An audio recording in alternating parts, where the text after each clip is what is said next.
Hey guys, it's Jessie. So today we're talking about flexible seating, and I was super nervous to start flexible seating.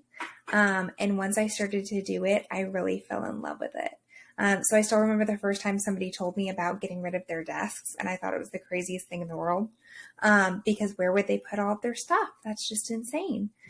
But once I started to slowly integrate it into the classroom, it made a huge difference. And I think the biggest thing though about this is that it's a process. It takes a long time to figure out how to implement the different systems for flexible seating. So it's okay if it takes you a couple years to really get comfortable with it and to figure out how to do it. So in this video, we're going to talk about 6 things that you can consider and think about if you're going to be implementing flexible seating in your classroom. So a lot of flexible seating is giving up control. You're letting your students decide where they're going to sit and when they're going to sit there and how long they're going to sit there. And so that can be kind of nerve-wracking, especially when you can't choose who's going to sit next to each other. And so just recognizing that you might feel a little anxious at first when you do it, that's okay. Because what you're doing is you're empowering your students to be able to figure things out for themselves. You're empowering young learners to be able to figure out, okay, who do I sit really well with? Who do I work really well with? And who do I not work well with? And so you're building those really strong skills that they're going to need later on. And so it's so important. So it's very student driven, very student centered. Number 2 is supplies. One of the things that I do with supplies is they each have their book bins. And at Meet the Teacher, I always let them pick out their book bins. They pick out books for their book bins. I take a picture of them, and then I actually put their picture inside here because most of my learners, when they come to me, they don't know how to read. Some of them don't know how to read their own names, even though they're in 1st grade. That happens. So taking a picture is huge. I usually have 40 to 50% of my students show up for open house or Meet the Teacher. So the ones that don't, on the first day of school, I quickly take their picture and they get a book bin then. And then what I do on the side, that's where I put their name, and then I put their username and password for their laptops, and I color code it. So that way it makes them easier for them to log into their computer because they can chunk the numbers a lot easier. And then if you have a learner that takes even longer time and really can't recognize their numbers yet, what I do is I get the little sticker dots, and you can actually put it onto the laptops. And so they're able to recognize the numbers even more. I always have my learners get the same laptops every single day, so they're not changing what laptops they're using in the classroom. And so this is huge. Inside here, I usually let them have books. They have a little stuffed animal friend. It's not COVID, and a sand timer to regulate their time. So this is big. The other thing that I do, and I use just this tape to be able to tape it on. The other thing is cubbies. What I ended up doing is they actually put folders, papers, pencils, everything was in here, and their cubbies were actually used for their laptops.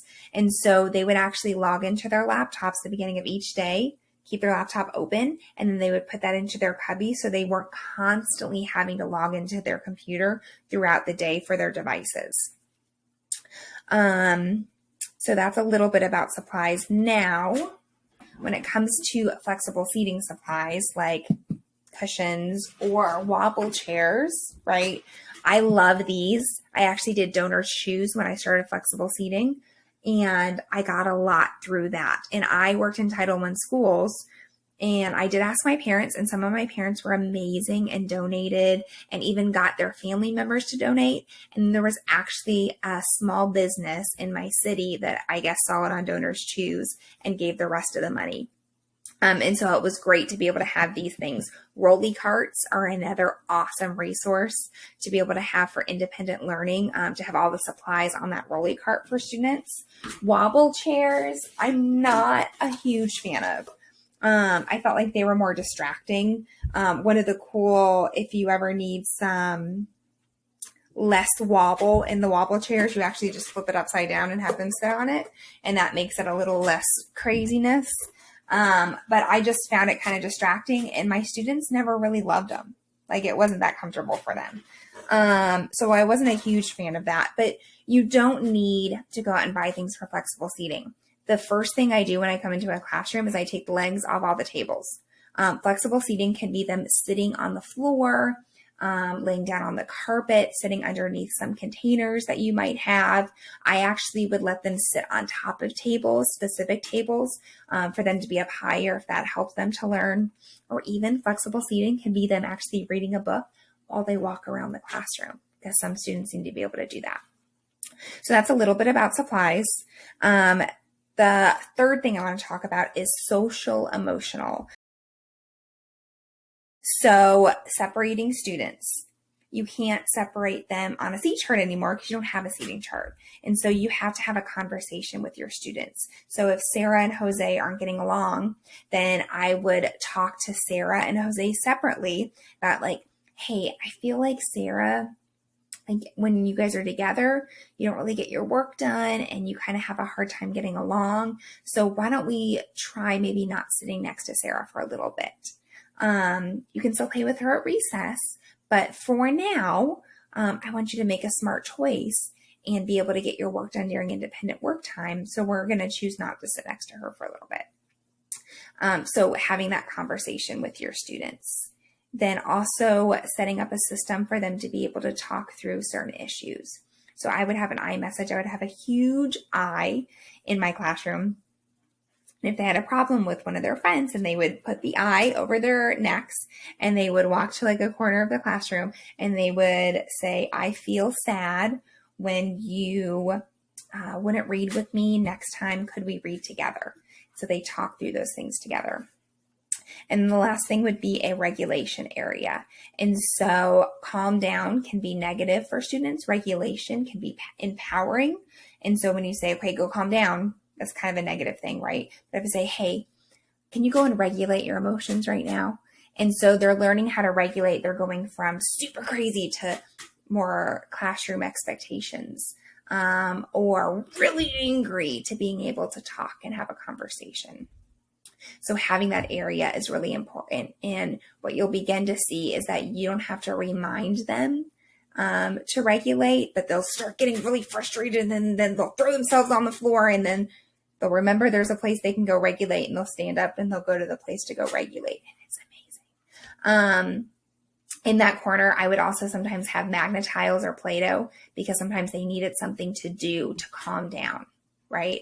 And then obviously needing to have the conversation about how we don't sit and play for 30 minutes, right? We get to the point where we're regulated, we're ready to work again, and then we go back to doing our work. Number 4 would be routines. And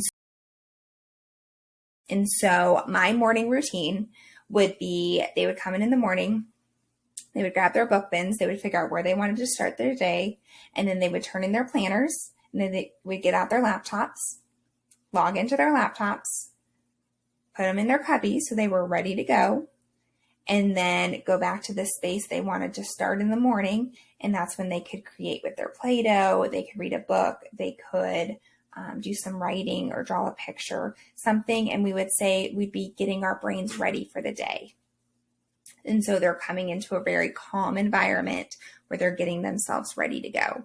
And what I'm going to do is actually in the comments, there's going to be a link for a free resource library. And so I'm going to be putting a beginning of the day display that you can display on your whiteboard for your students to be able to see pictures and go through the stages for the beginning of the day if you want that.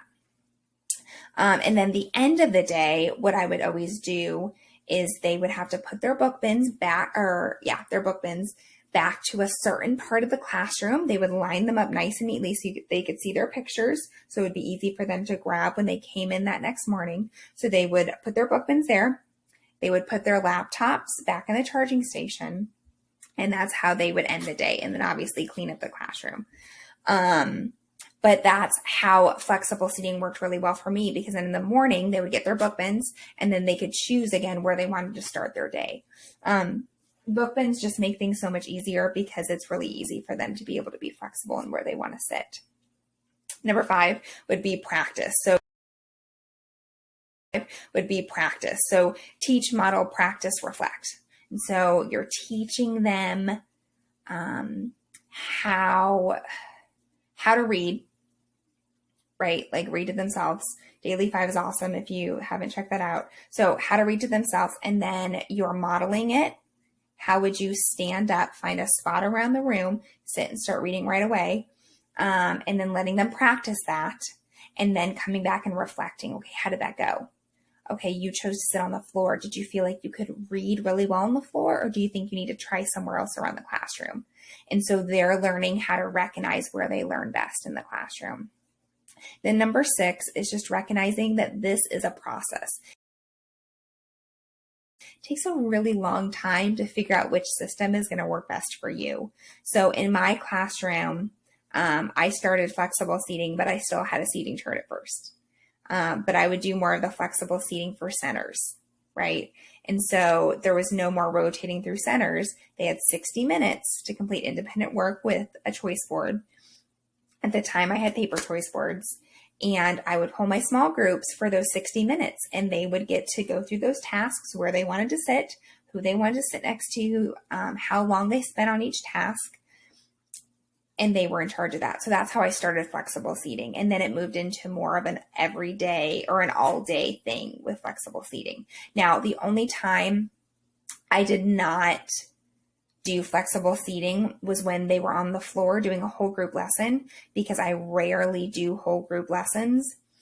And so I needed them to be able to process things at the right levels. And so I couldn't have 2 struggling readers together because it just wouldn't have worked. So in that case, I did say, okay, these are your seats when you come down to the floor. But then whenever I had them do an activity together, I would say, all right, go ahead and stand up and go find a peanut butter and jelly spot around the room, and you can start working. And so I would actually have peanut butter and jelly pictures around the room in different seating areas that they would get to go and choose to sit at and be able to work together. And I'll talk about that more in another video because that helped a lot. So it's a process. It takes a while. It's not going to look the same in every single classroom, but once you start doing it, it is amazing to see how independent they can be. And it's so good for blended learning when everyone has their own device to be able to really empower their learning even more. So I think flexible seating is so important with blended learning. And I think choice boards really make a big difference too. So the next video is going to be all about integrating choice boards into your classroom. And so I hope this was helpful. Let me know in the comments below what you're doing for flexible seating, what your questions still are, maybe what you're nervous about with flexible seating, because I would love to hear how your journey's going. All right. I look forward to the next video.